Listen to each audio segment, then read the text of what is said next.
Well, crap, I'm at it again.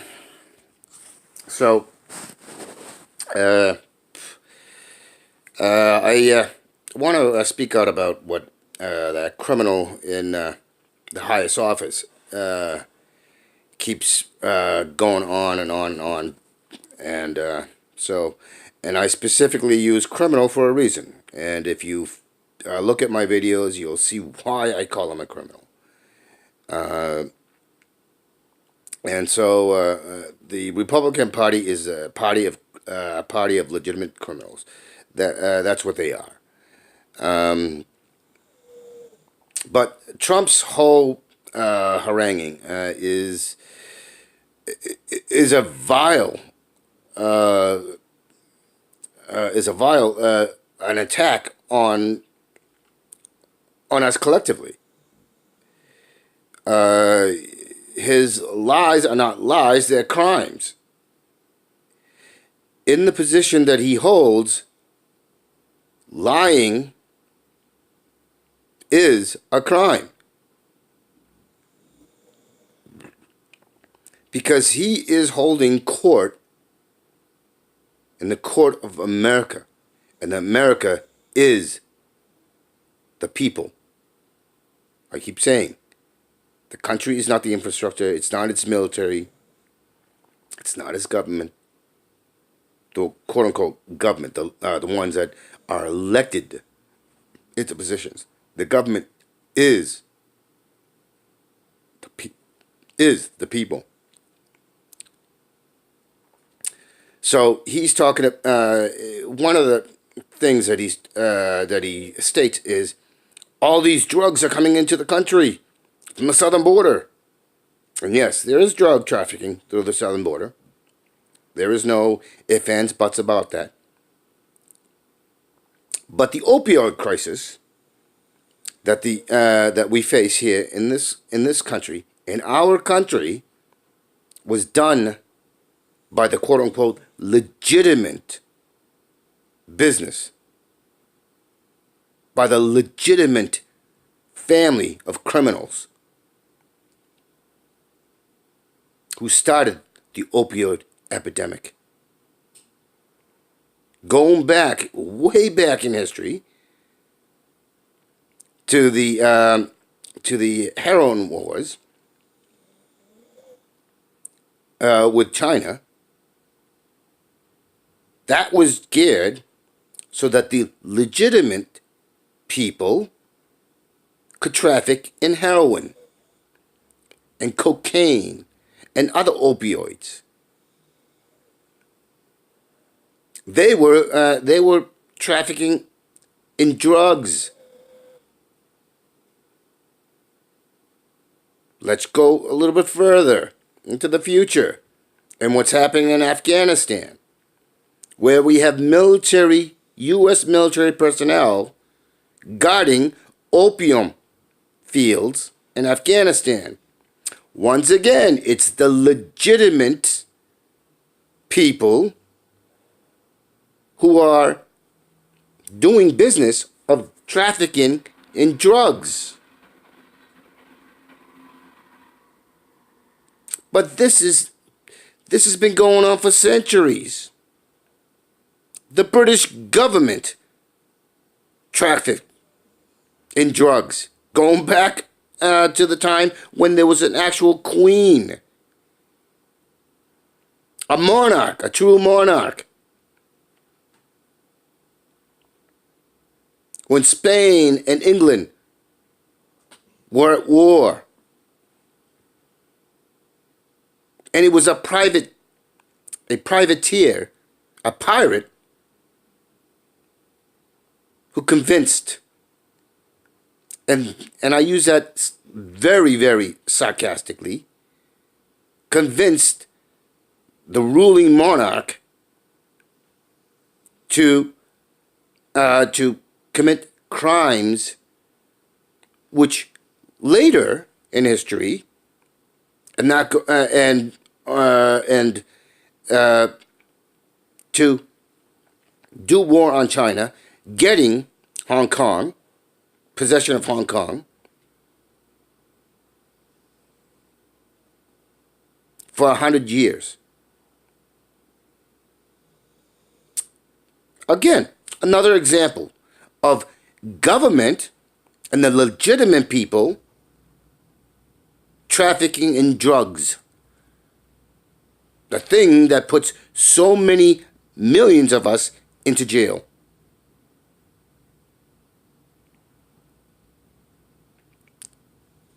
And it's all done by the legitimate people, the legitimate government.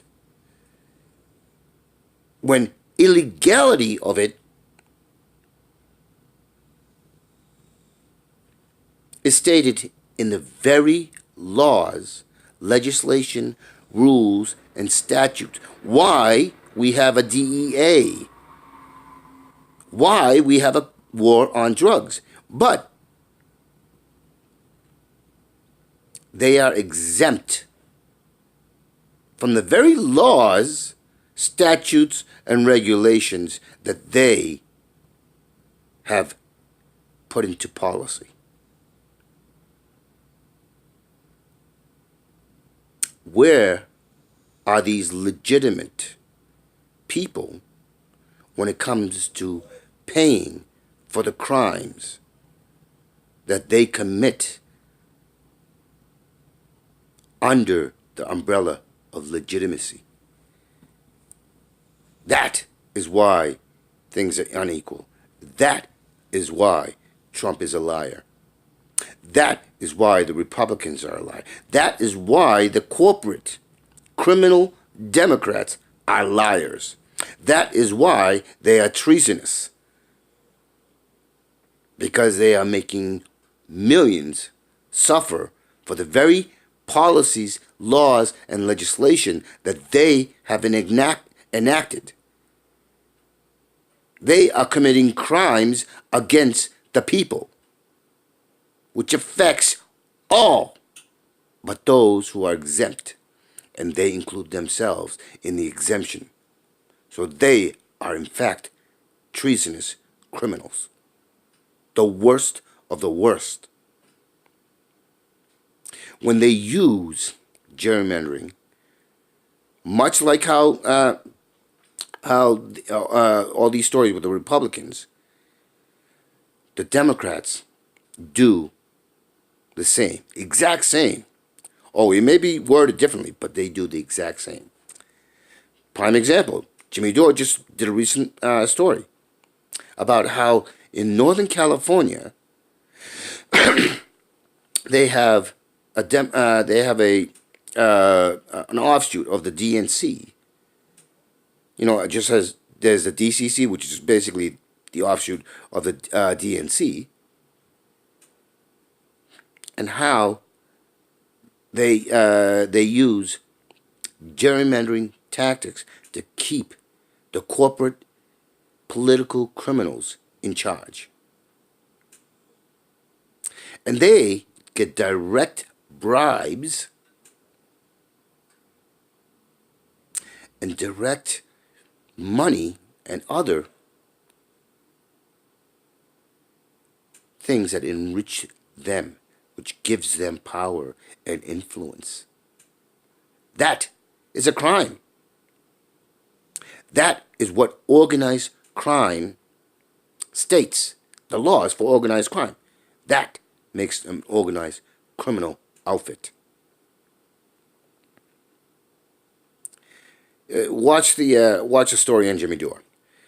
It was just posted very recently, and you'll be able to get a better picture than I can actually explain it. But Trump is a criminal.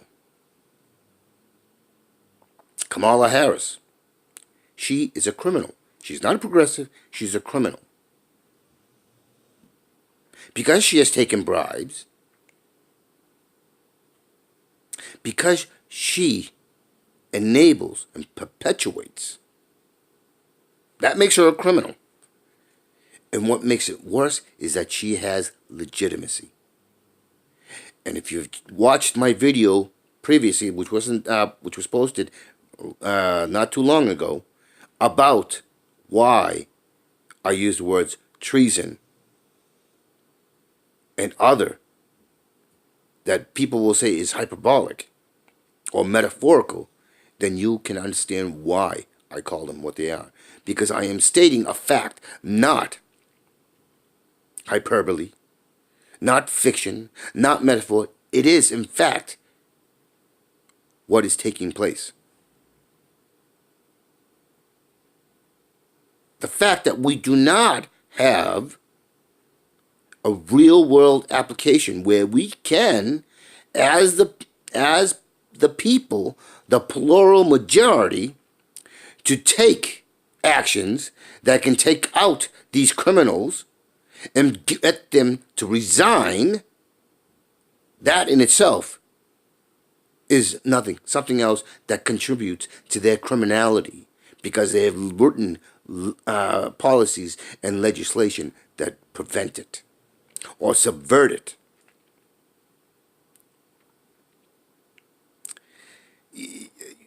The Democratic Party commits treason. The Democratic Party, meaning the big top ones, they commit treason with superdelegates. They commit treason by subverting and suppressing votes of those undesirable that will keep them from holding positions, whether it's under the party position or within the political system. And if you've watched my video, you understand when I say political is criminal, because doing so and going against the life and liberty and therefore prosperity, peace, and happiness is a treasonous crime. Please check out my other videos to get an understanding of why I speak the way I do, why I am so outraged and angry for us collectively, why I say violence. There is a time for violence, even going to the point of physical. Centoya Brown is a prime example of what I mean about violence and physical action.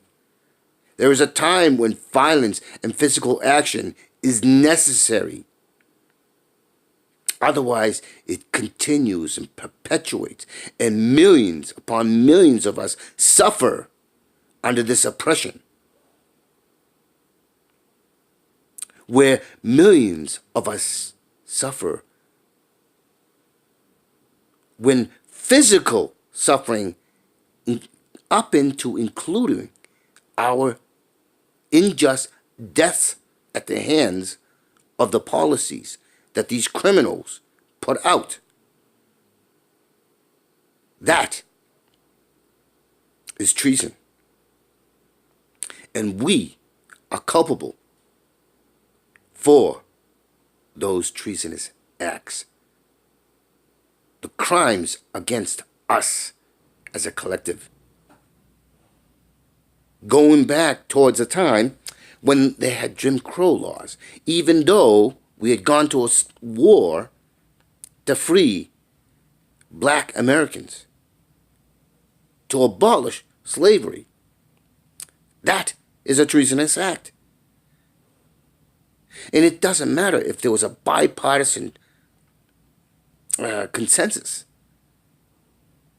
It went against the millions who died.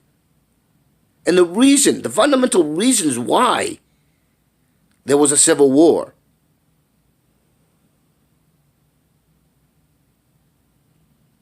Mistakes, humans make mistakes. But when those mistakes are not mistakes, when it's done under compromise that goes against such things, that millions paid with their lives, then that is treasonous. It's not compromise, it's treason. Why even have a civil war that cost the lives of millions of Americans only to leave the very thing that the war was started for? Is it a kinder? Is it a more compassionate? No. It isn't. Not when it affects portions of our community of America under the criminal auspices of people with legitimacy.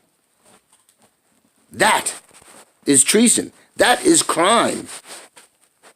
When you go against the very laws that you put in, the very real reality of a war, and you allow statute to go up to traitors of the country, and you put in, oh, it's for historical context, oh, it's for this, oh, it's for that. That is still treason. That is a monstrous crime. There is no logical arguing. There is no rational arguing.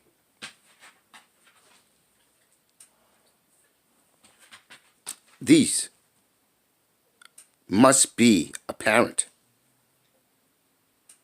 These are the reasons why I say that there is a time for violence. But there is always room to think in a rational, sane, logical way. There's always a solution. And I've made videos on a solution and how to get the changes without going to physical violence. But at the same time, we cannot victimize the victims as Centoya Brown has faced, as thousands to millions have faced, where the victim is put into jail or killed, paying the highest price. So when I talk about violence, I'm talking exactly about that. You have a right to defend yourself. You have a right to understand that the community of America will back you, knowing what is right from wrong, and that we are abdicating by allowing the continued victimization of ourselves.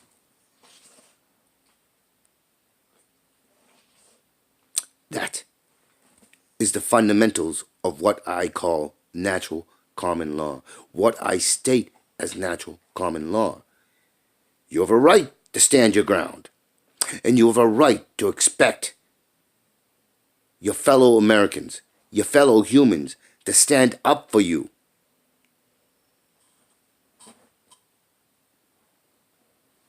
That is being human. That is being humanist. And our laws and our rules must reflect the humanist aspect. We would not like it if somebody came up and stabbed us for no reason, and that person gets away with it.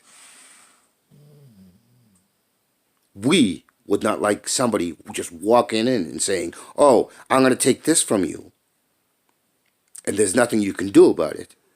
That is the reason why we must have the ability and we must have the backing to allow for such things. Otherwise, that only makes exceptions and a special privilege for the true criminals. The reason why I believe that prostitution is a crime against us collectively. Because it is not just women who are exploited, because the vast majority of it is women. And they are humans. They are Americans. They are humans. And when you have social policies, when you have policies and social standards, which makes people go to do pornography, to do prostitution and pornography in order to make money, then that is a crime against us. We should be able to aspire to do things that go beyond such necessary things. This is not to say that there are some who do get into pornography, who are in the porn industry, because they don't because they are not forced into it, because they go into it willingly. But that's also because they feel that's the only way that they can get the monetary ways, the means. Some of them may actually enjoy it, and that's perfectly fine. But the vast majority get into it because they want money, they want the fame, and because there is a lack of opportunity and aspirations, as well as imagination and ideas. And that goes back to education. We need to have education. We need to have people backing others in mass, and not just a few 100,000 or a few million. We need to have the entirety of the 350 million plus doing this, because it is an offense. It is a crime. It is an attack on us collectively. Be humanist. Understand, being humanist means understanding that what we cannot tolerate and allow to us for no good reason, going against common natural law,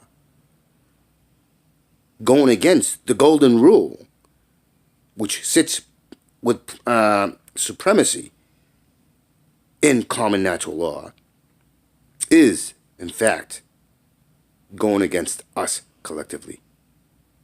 That is the reason why much of religion is under attack, because it is going against common natural law. It is going against the golden rule.